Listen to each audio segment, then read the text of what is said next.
Today, I am so glad to be joined by such an incredible woman of God.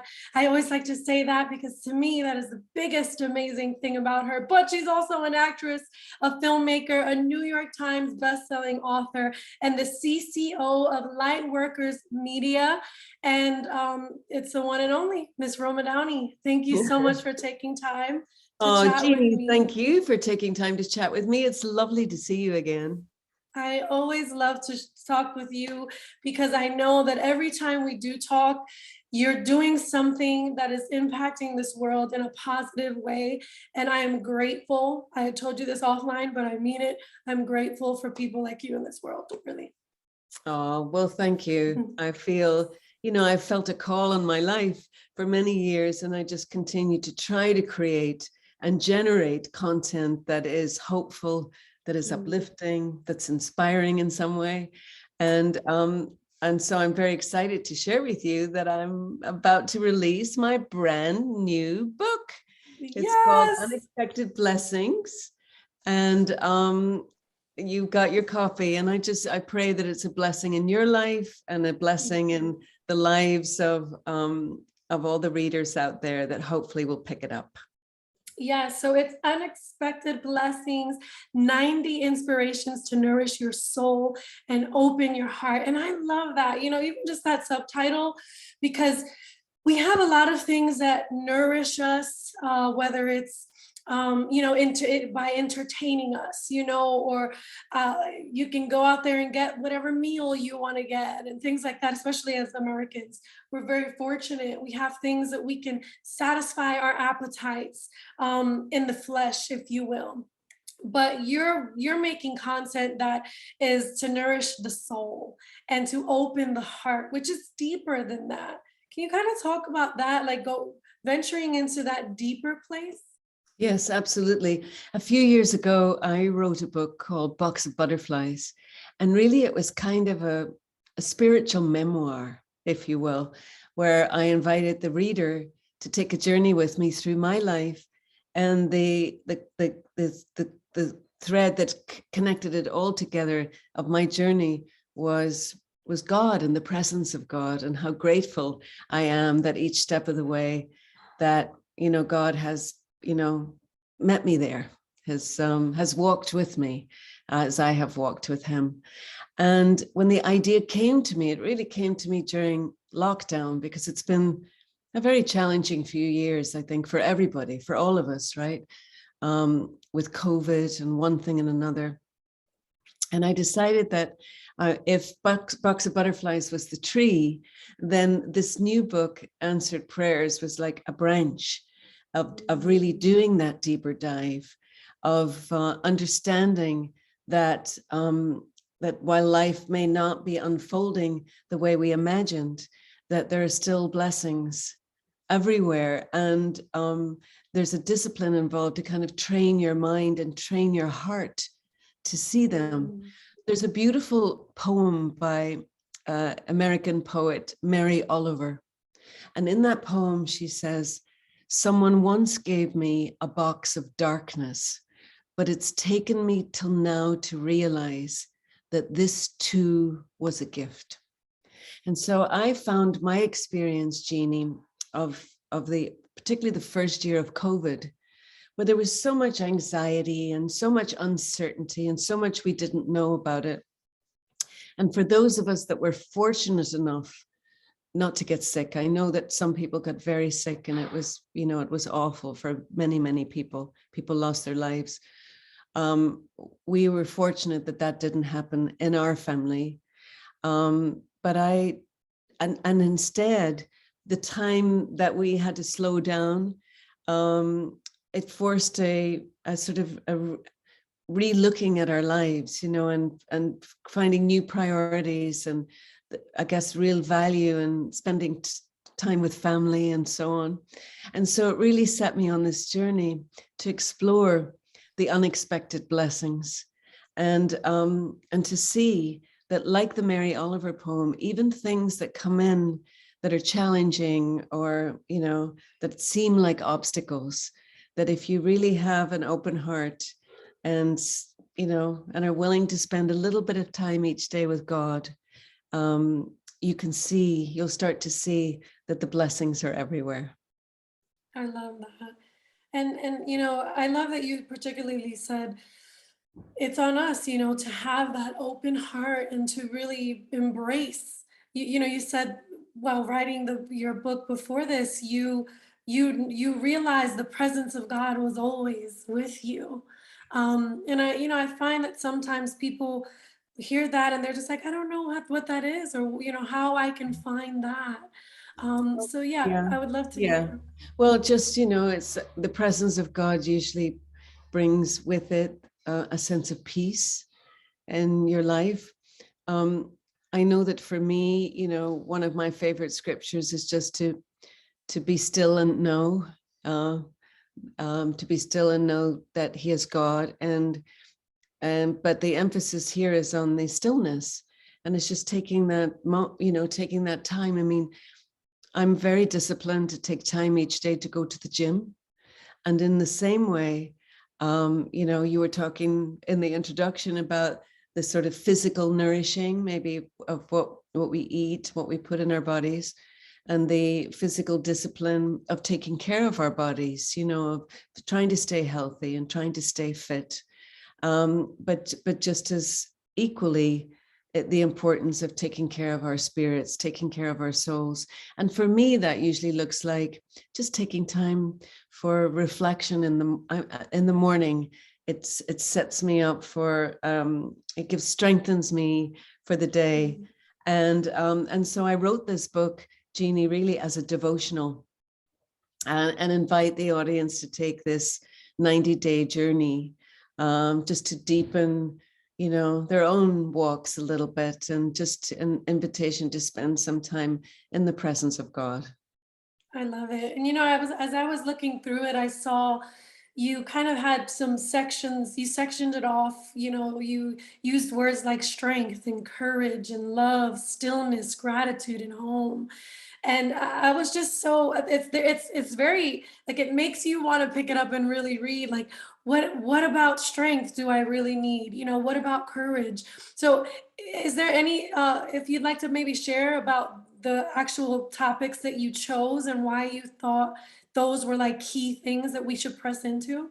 Yes, of course. I actually, because this was the deeper dive than my first book, these were themes that were also present in that book. And I really wanted to explore these further for myself. So each entry in the book, and the book is really pretty as well, I have to add. It's beautiful. They followed my love of butterflies, and what you will find in the book is that each chapter begins with a quote, either a quote that has touched my life, or a quote from the Bible, and then I reflect on how that quote or the meaning in that quote has impacted my life.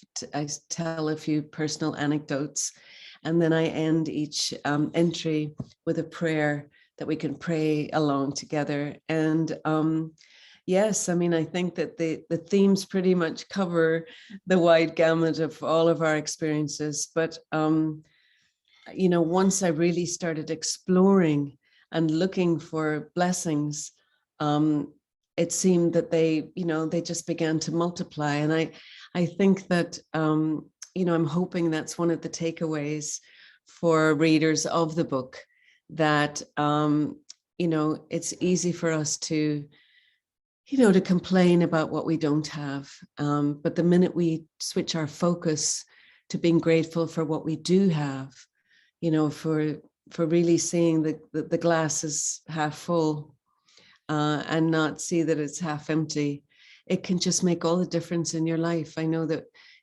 I still start my day in gratitude. Many years ago, somebody shared with me, Jeannie, that when you get out of bed in the morning and that first, as you're walking into the bathroom, that when your first foot hits the floor to say thank, and your second foot hits the floor to say you, and to just have a walk of gratitude.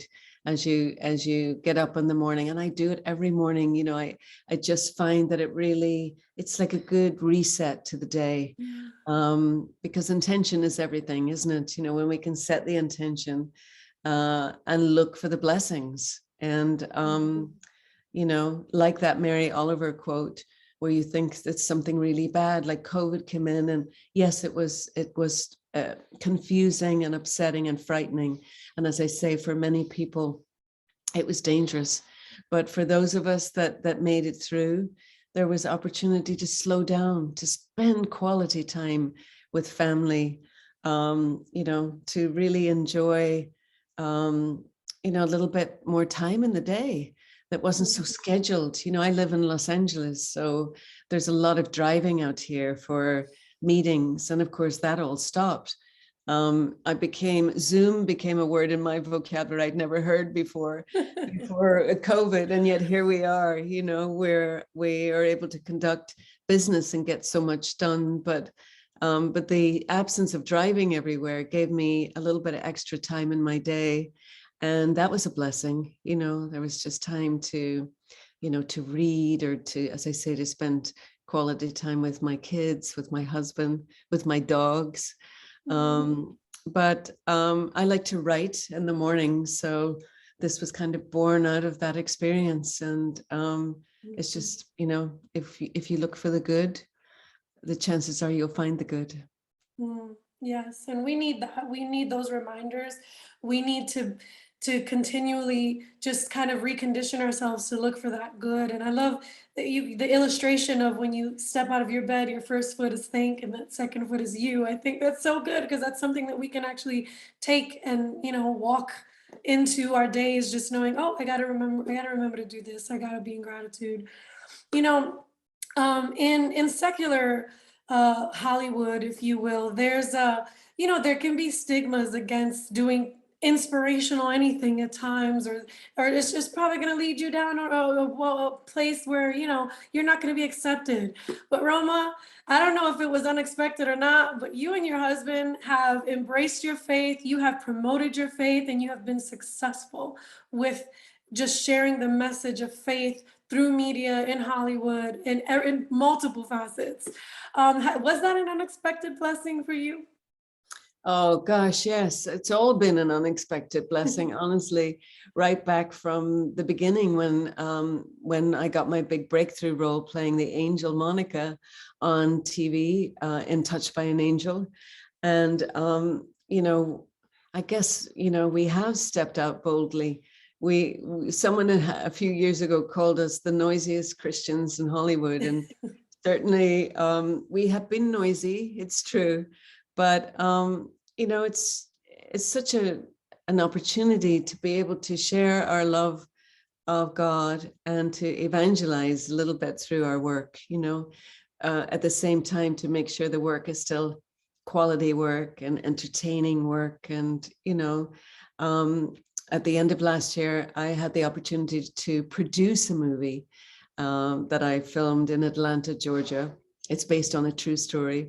It's called On a Wing and a Prayer, and hopefully it will be coming to theaters this summer. So it stars Dennis Quaid and Heather Graham, and it's an extraordinary story of faith. And so, these are the themes that continue to show up in my work, and in my work with my husband. We produced the Bible series together, and Son of God. And, as we approach the Easter week, I've started to see on TV a lot of these programs starting to rerun. They're as people, at Holy Week, the beginning of Holy Week, turn our attention to, to the wonderful and glorious message of Easter. So yeah, it's been, and we have fun. We love doing what we do. Mark and I love working together when the opportunity arises. And, I always say we're in the business of hope. And, there's no greater hope than in the hope, that the promise of heaven and, the comforts and joy that come from being a believer. So yeah, noisy Christians.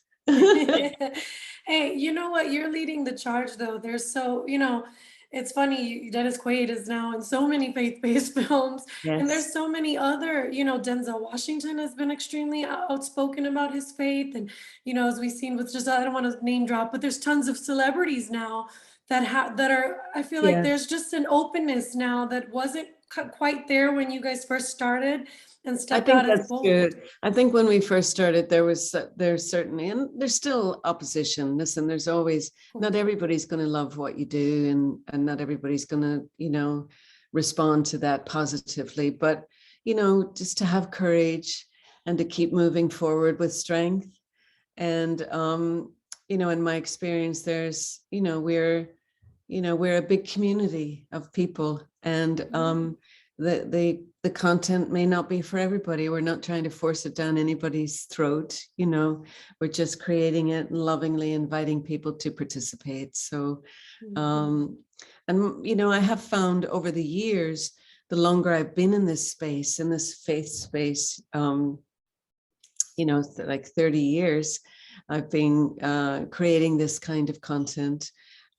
Is that, for the most part, people are very respectful and, and